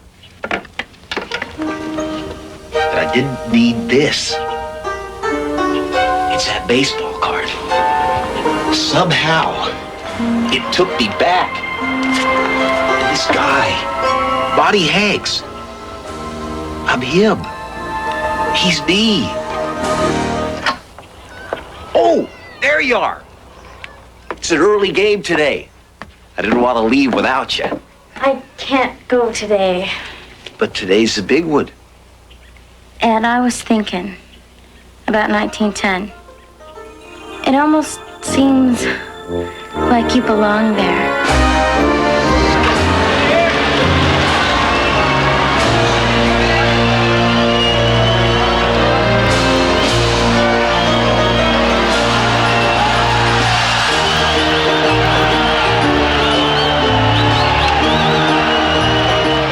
Miss you.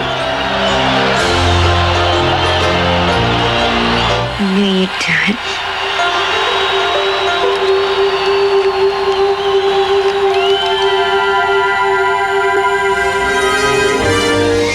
A miraculous fantasy is at the heart of Steven Spielberg's amazing stories. The mission takes us on board a World War II bomber forced to land when a crew member, an aspiring cartoonist, becomes trapped in the turret below. Bandits, 10 o'clock!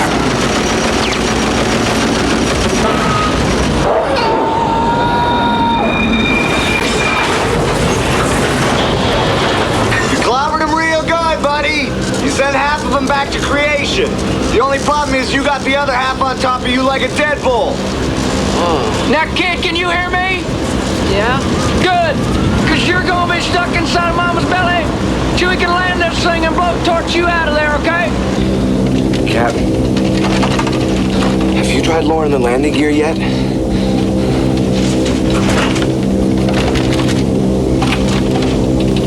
No indication showing, Seth. Jonathan, we're in a bit of a pickle. Okay? Guess you know that already. I'm not gonna die in here. No, sir, I'm not gonna do that. No, sir.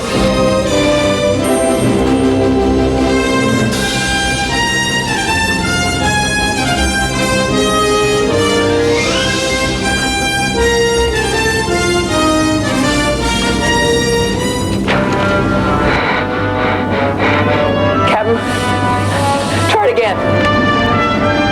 The landing gear, sir. Try that landing gear one more time for me.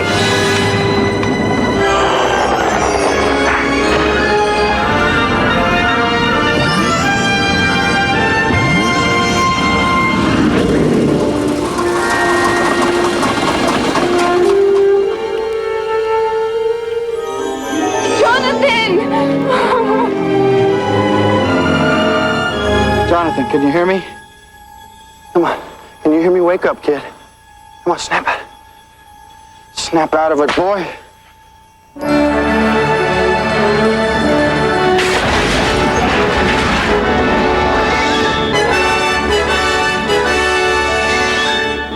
Trips like these into other dimensions are the heart and soul of science fiction. When we come back, our friends William Shatner and Leonard Nimoy will continue our journey.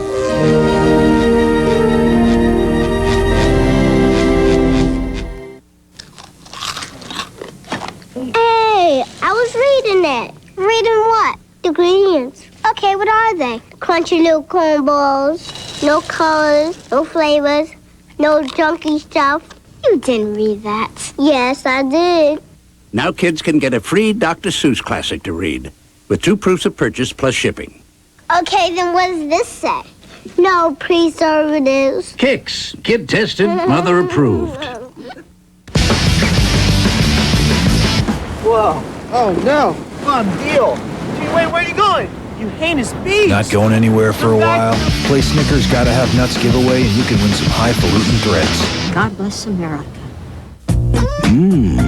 McDonald's Big Beefy Quarter Pounder with cheese. Just buy any size fries and drink and get 1 Big Beefy Quarter Pounder with cheese for just 55 cents in a My Size meal. 55 cents? How much is the quarter pounder if I buy a small Coke and fries? 55 cents. How much if I buy a strawberry shake and fries? 65 cents. The deal is in the meal. My Size meal at my McDonald's. So I'm heading home from work, and suddenly, I'm in the dime zone. All at once, everyone's dog is quiet and staying off my lawn.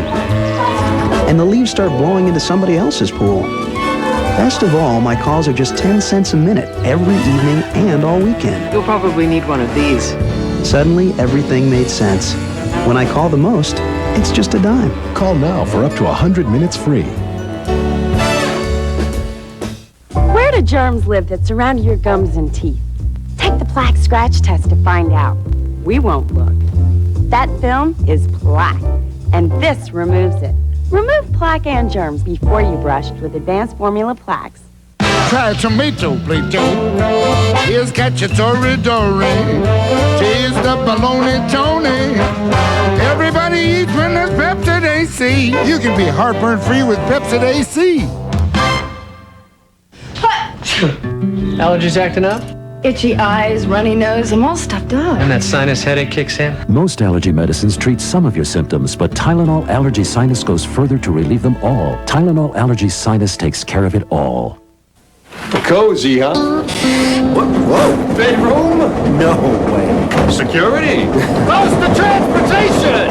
Classic fixtures. Ooh, what do we have here? Bud Light. Go ahead. It's got your name on it. I'll get my own. Nice. Huh? I'll take it. For the great taste that won't fill you up and never let you down, make it a Bud Light. That was close. I was down to my last one.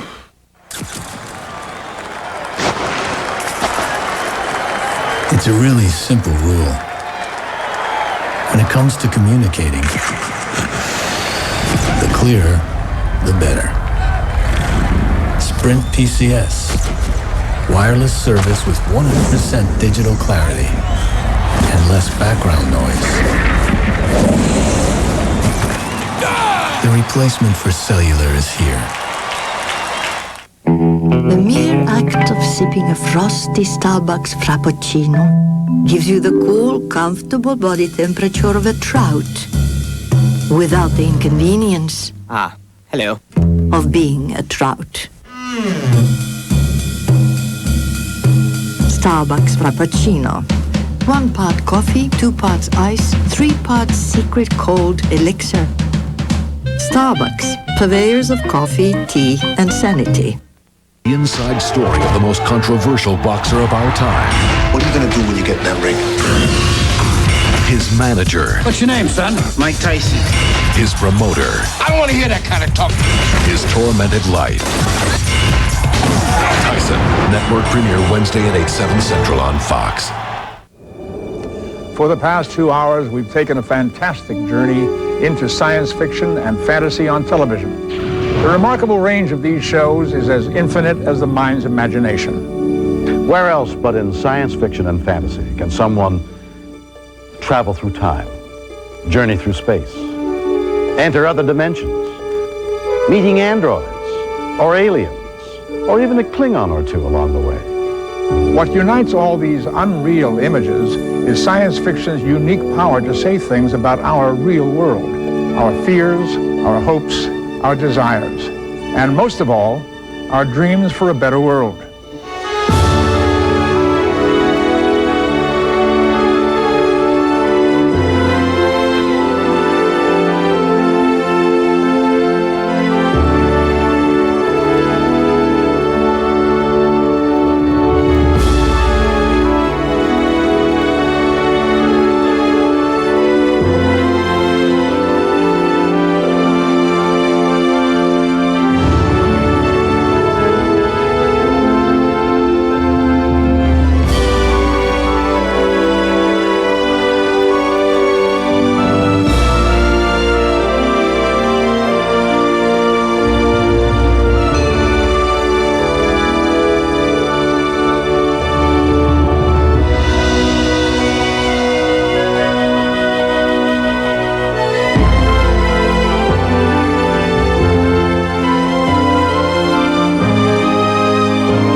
I'm Leonard Nimoy. And I'm William Shatner.